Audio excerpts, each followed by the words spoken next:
خداوند یسوع کے زندہ اور پاک نام میں آپ سب کی سلامتی ہو۔ یوحنا عارف کا مکاشفہ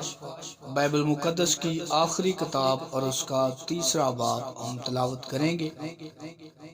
خدا کے کلام میں جو لکھا ہے، اور سردیس کی کلیسیا کے فرشتہ کو یہ لکھ کے، جس کے پاس خدا کی 7 روحیں ہیں اور 7 ستارے ہیں، وہ یہ فرماتا ہے کہ میں تیرے کاموں کو جانتا ہوں کہ تو زندہ کہلاتا ہے اور ہے مردہ۔ جاگتا رہ اور ان چیزوں کو جو باقی ہیں اور جو مٹنے کو تھی مضبوط کر، کیونکہ میں نے تیرے کسی کام کو اپنے خدا کے نزدیک پورا نہیں پایا۔ پس یاد کر کہ تو نے کس طرح تعلیم پائی اور سنی تھی، اور اس پر قائم رہ اور توبہ کر، اور اگر تو جاگتا نہ رہے گا تو میں چور کی طرح آ جاؤں گا، اور تجھے ہرگز معلوم نہ ہوگا کہ کس وقت تجھ پر آ پڑوں گا۔ البتہ سردیس میں تیرے ہاں تھوڑے سے ایسے شخص ہیں جنہوں نے اپنی پوشاک آلودہ نہیں کی، وہ سفید پوشاک پہنے ہوئے میرے ساتھ سیر کریں گے، کیونکہ وہ اس لائق ہیں۔ جو غالب آئے اسے اسی طرح سفید پوشاک پہنائی جائے گی، اور میں اس کا نام کتاب حیات سے ہرگز نہ کاٹوں گا، بلکہ اپنے باپ اور اس کے فرشتوں کے سامنے اس کے نام کا اقرار کروں گا۔ جس کے کان ہوں وہ سنے کہ روح کلیسیاؤں سے کیا فرماتا ہے۔ اور فلدلفیا کی کلیسیا کے فرشتہ کو یہ لکھ کہ جو قدوس اور برحق ہے اور داؤد کی کنجی رکھتا ہے، جس کے کھولے ہوئے کو کوئی بند نہیں کرتا اور بند کیے ہوئے کو کوئی کھولتا نہیں، وہ یہ فرماتا ہے کہ میں تیرے کاموں کو جانتا ہوں۔ دیکھ، میں نے تیرے سامنے ایک دروازہ کھول رکھا ہے، کوئی اسے بند نہیں کر سکتا، کہ تجھ میں تھوڑا سا زور ہے، اور تو نے میرے کلام پر عمل کیا ہے اور میرے نام کا انکار نہیں کیا۔ دیکھ، میں شیطان کے ان جماعت والوں کو تیرے قابو میں کر دوں گا جو اپنے آپ کو یہودی کہتے ہیں اور ہے نہیں بلکہ جھوٹ بولتے ہیں۔ دیکھ، میں ایسا کروں گا کہ وہ آ کر تیرے پاؤں میں سجدہ کریں گے اور جانیں گے کہ مجھے تجھ سے محبت ہے، چونکہ تو نے میرے صبر کے کلام پر عمل کیا ہے۔ اس لیے میں بھی آزمائش کے اس وقت تیری حفاظت کروں گا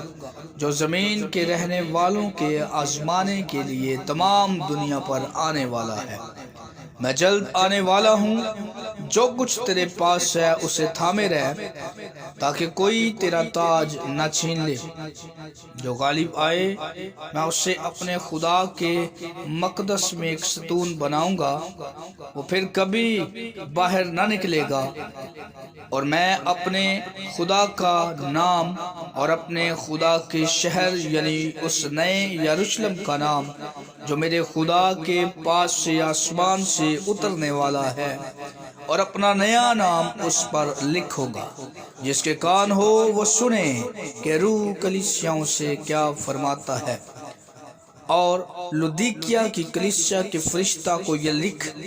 کہ جو امین اور سچا اور برحق گواہ اور خدا کی خلقت کا مبدأ ہے، وہ یہ فرماتا ہے کہ میں تیرے کاموں کو جانتا ہوں کہ نہ تو سرد نہ گرم، کاش کہ تو سرد یا گرم ہوتا، پس چونکہ تو نہ تو گرم ہے نہ سرد بلکہ نیم گرم ہے، اس لیے میں تجھے اپنے منہ سے نکال پھینکنے کو ہوں۔ اور چونکہ تو کہتا ہے کہ میں دولت مند ہوں اور مالدار بن گیا ہوں اور کسی چیز کا محتاج نہیں، اور یہ نہیں جانتا کہ تو کم بخت اور خوار اور غریب اور اندھا اور ننگا ہے، اس لیے میں تجھے صلاح دیتا ہوں کہ مجھ سے آگ میں تپایا ہوا سونا خرید لے، تاکہ دولت مند ہو جائے، اور سفید پوشاک لے تاکہ اسے پہن کر ننگے پن کا ظاہر ہونے کی شرمندگی نہ اٹھائے، اور آنکھوں میں لگانے کے لیے سرما لے تاکہ تو بینا ہو جائے۔ میں جن جن کو عزیز رکھتا ہوں ان سب کو ملامت اور تنبیہ کرتا ہوں، پس سرگرم ہو اور توبہ کر۔ دیکھ میں دروازہ پر کھڑا ہوا کھٹکھٹاتا ہوں، اگر کوئی میری آواز سن کر دروازہ کھولے گا تو میں اس کے پاس اندر جا کر اس کے ساتھ کھانا کھاؤں گا اور وہ میرے ساتھ۔ جو غالب آئے میں اسے اپنے ساتھ اپنے تخت پر بٹھاؤں گا، جس طرح میں غالب آ کر اپنے باپ کے ساتھ اس کے تخت پر بیٹھ گیا۔ جس کے کان ہو وہ سنے کہ روح کلیسیاؤں سے کیا فرماتا ہے۔ آمین ثم آمین۔